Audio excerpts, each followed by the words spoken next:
Ladies and gentlemen, boys and girls, children of all ages, let's get ready to She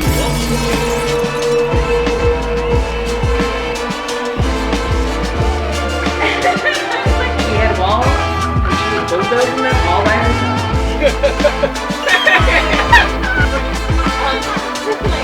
To my future husband, if you're listening to this, I might be saying shit that you weren't expecting. Hello. I'm Suswana. And I'm Jashima. Are you ready to mumble? Yeah, it's good to be back. Yeah. So we just talked about our business and J Money, Cash Money Records. Yes. And how we manage that while also being best friends. I think that leads us to love. My favorite topic. Because this has been a big part of our friendship too. You know, working through our separate struggles with love and relationships and really coaching each other through it. You were just in a pretty serious relationship for the first time in a very long time. Yes. And I was really, really happy that you were with, somebody that, or that you were able to be with somebody and feel like you deserve to be with them. Yeah, I think that was a journey that you were an eyewitness for sure. And I think while I was still processing how to feel worthy of being loved, the thing looking back on it, despite it not working out, is I'm incredibly proud of who I was in that relationship and proud of the person that I dated, because I think you and I talk about this a lot. People don't admit to themselves what they actually want in a person sometimes, right? It's really easy to say you want somebody that's kind and present and ambitious and evolved and goes to therapy, and those things in practice might not be what you actually want, right? And that's not because of those things. It's because you're two individual people, and how those things affect you aren't just lists on a paper. Yeah. And I think with my previous partner, I was incredibly proud of dating him. Yeah. Because he very much was things that I think previously I downplayed how much they mattered to me, how much somebody that was empathetic and self-aware and was able to catch their own shit. Yeah. Right? Because for a long time I wasn't able to catch my own shit, and I was just really insecure and projecting, and I didn't want that anymore. And I had done, I think work is ongoing, but I had done enough work that I was like, maybe I can let somebody love me. Yeah. And even when things ended and I told you, I remember you being one of very few people that was asking if I was okay and maybe some specific questions. And everybody else was like, what a dick. And I was like, hold the phone. Like, y'all didn't even ask me what happened. Yeah. We're just conditioned to blame somebody for something or assume that there's a villain and isn't. And I think that stems from other relationships in our life being really absolute and really consequence oriented. If I fuck up, this happens. Can we curse on the podcast? If I mess up, this happens, right?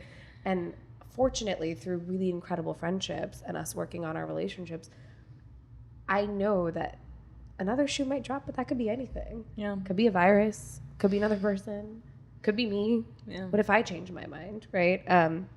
So all of that to say, yeah, it's been a journey learning how to date, but also learning that the best thing you could possibly do, or I think you could possibly do for somebody you care about, is to respect their decision, even if it doesn't include you. 100%. Yeah. Yeah, it's interesting that you brought up that I had asked you if you were doing okay. I think with me, I have been in a lot of relationships. Several. Different forms. That's why you're wise. Different forms, not all, monogamous, committed, but, and so, like, for me, like, I know what it feels like to be with somebody who you are proud of being with and, like, loving them wholeheartedly, and then, the relationship just doesn't work, for one reason or another. And the pain that creates afterwards. I mean, I've been totally like messed up from breakups. And so, you know, I think with you, it was the learning to accept that you can have a relationship. True. And for me, it was a lot of, you know, the brown girl anger that she had walls and she was bulldozing them all by herself. You know, I recognized a pattern of several men calling me out on like not them feeling like they couldn't connect with me. Yeah. And me being so confused because I'm like very affectionate, or I think I am affectionate. And so it just didn't make any sense to me. But being affectionate and being accessible, two different things. Yes. Yeah, and after that, my last serious relationship, where, you know, this was somebody I genuinely thought I was going to marry. The day we broke up, the morning after, I was like, I'm gonna need to go to therapy. I've been in therapy before just to deal with like my mental health issues and things, but never really, you know, to tackle it from this angle. Yeah, I like, one, I just knew I didn't know if I could actually like get through just the breakup without therapy, because it was that painful. And then I also I was like, I want to get married. I really want to be in a long-term relationship and build my life with somebody else, and build our lives together. And, you know, this trauma that, you know, I've had from childhood, you know, has created bad habits, has obviously. And that's hard, right? It's hard to be honest with ourselves when in our own lives. It's very much true that when you're a child, we were actually victims to certain things happening, but that mentality staying with us into adulthood was really dangerous for the both of us, because we were unable to see the difference between a situation where someone's trying to learn how to love us and someone's trying to hurt us. Yeah. Ooh. Oof. Oof. You know, just drop it. But that was really real for me. And I think because you and I were simultaneously talking about things in our romantic or intimate lives, it started to make me think about the societies we live in, because you're Bengali and I'm Punjabi, and we come from cultures that art is a huge deal, but romance and art is super prevalent. But affection is also a huge deal. Friends are a very big deal. There's a reason other countries give into this like love for certain Hallmark holidays, like Friendship Day, that we all find corny. But our friendships are deeply intimate. Yeah. And I think that living in a society like America, it's made me realize that Americans are conditioned to think that one person needs to fulfill everything in their life. That person's going to be your end-all, be-all. They're going to be your secret keeper, your partner in crime. Yeah. They are who saves you. And there's nothing wrong with that, right? I also want a partner because I stability and time. But I think sometimes it gets hard when we place that much onto just one relationship. Yeah. And one relationship is two people with completely different paths that are trying to make something work. And so if we don't have each other or other outlets, or don't go to therapy to work on our own shit, then it's like, what happens with that person? We're fighting them, but the fight we're having with them isn't even about them. Yeah. I mean, it's two people who have lived whole lives separately coming together to like try and make shit work. Like, it's a little like, when you think about, like, I've thought about this so many times, and I'm like, this is so insane. Like, yeah, it is. And yet there's my brother and my sister-in-law, and they have this beautiful marriage and a beautiful baby. Kim. And, you know, so I see relationships like that, and I'm like, okay, yeah, no, it's possible.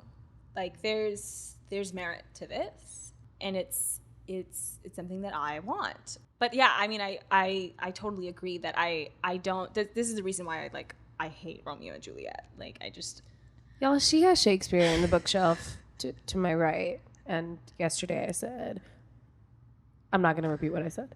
I said something, but I just think it's foolish that we have this book, all 4 of them, over there. Continue. But I hate Romeo and Juliet because the concept of like dying for each other and like thinking that like this is your one true love and there's nobody else in the world for you, but that's not true. Like you can love multiple people, you can fall in love multiple times. Absolutely. You can love in different ways. People hold different purposes in your life. They teach you different things. And you and I talk about polyamorous love and the concept of love in all of your relationships differently, right? Not just romantic or societally intimate ones. Right. We grieve friendships with the same depth.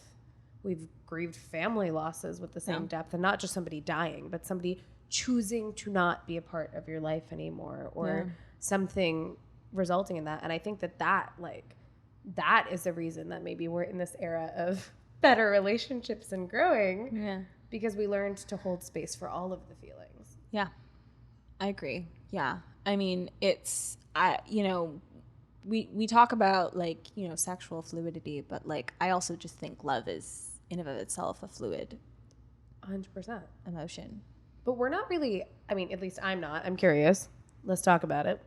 Right. So you know that we manage content creators that make content about sexual advocacy and the biology side of sex. You know that I think physical intimacy is really important and that more people need to discussing it. And you and I live in this in-between generation where we're talking about consent. We're talking about things that really, really matter. But I think that in my experience of dating brown means South Asian men, in theory, there's a lot of support of kinks, fluidity, discussion around relationships, or even emotional intimacy, talking about therapy or what somebody's going through. And then in practice, it's very different. I have not dated South Asian men, so. Learn my lesson. No, I'm kidding. I have not dated South Asian men, so for me, the experience has been the opposite. Which I think plays in, because when you went through this really traumatic breakup, I remember us talking quite frequently because I was worried about you. We were all worried about you. Yeah. It's not good. And I remember you had spent like 45 minutes telling me about some things. And I had said, well, I think he's right. I think you're wrong. And you and I talked about sort of the parameters around that situation, and it was a lot of you protecting yourself from somebody that wasn't trying to hurt you. Yeah. And on the same token, when I was dating people and you were like, you have already decided that this person finds you unattractive and you are not good enough for them, and you are writing a narrative that isn't real. And when you do that, you're depriving the other person of a choice. You don't respect what they're showing you or telling you, and that's your shit. Yeah. And I was like, and that's your shit. And it turns out we both had a lot of shit. Yeah. But recently, I've been thinking about the fact that, similar to your vow of abstinence, it's not so much about the one person for me, but it's definitely like, I don't find myself particularly attracted to, interested in something that doesn't feel stimulating and fun and flirtatious and intellectual in many ways, right? Like, if you've ever made out with someone you think is like kind of dumb, it's kind of dumb. Yeah. You know, it's just not. And I think once you've had that, it becomes like if this is not that, then I don't even know if I want to try. That's standards. I know. Crazy. I just learned that, y'all. She just taught me that I had standards. No, but I think sometimes that prevents me from maybe entertaining something that could turn into that, because I'm like, oh, but I don't feel what I think I'm supposed to feel. Right. But I would argue with the people I've dated in my life who are wonderful, I didn't feel that at first. So maybe now I want it because I didn't have it, or I know that it comes. Yeah. Yeah. But it's long. I definitely have like been in the situation of like learning to love someone, but then like being like, damn, but this person like should be with somebody who like really loves them. Like, you know. Say more, because I feel like my previous partner felt similar things to what you're saying. Yeah, I mean, it was, I cared for them, but, that's different from like being in love. And, this person was expressing that they were in love with me. Do you think you've been in love before? Yes. And it felt different? Yes. And I was like, okay, well, like, yeah, you're like, in my head, I was like, yeah, he's a good person. Like I was yeah, like, he's nice. He's not mean. I was things. Like, trying to come up with a justification. Yeah. And yeah, and I did care for him. Like I wanted to see him succeed. I wanted to see him be happy. But at the end of the day, like, he deserved better. He deserved somebody who could, really show up in that relationship 100% for him. And that wasn't me. Do you think that wasn't you because that's just not your person? Or did you feel like the way that you love, or the way that you love yourself, and the need, because I've known you for some time, the need to protect yourself sometimes results in you not engaging in things that disrupt your normal? Because when you lose control of that, to you, it feels like losing control of your autonomy, as opposed to compromising with somebody you care about and making space for them. Yeah. So in this situation, you legitimately just didn't feel. Mm-hmm.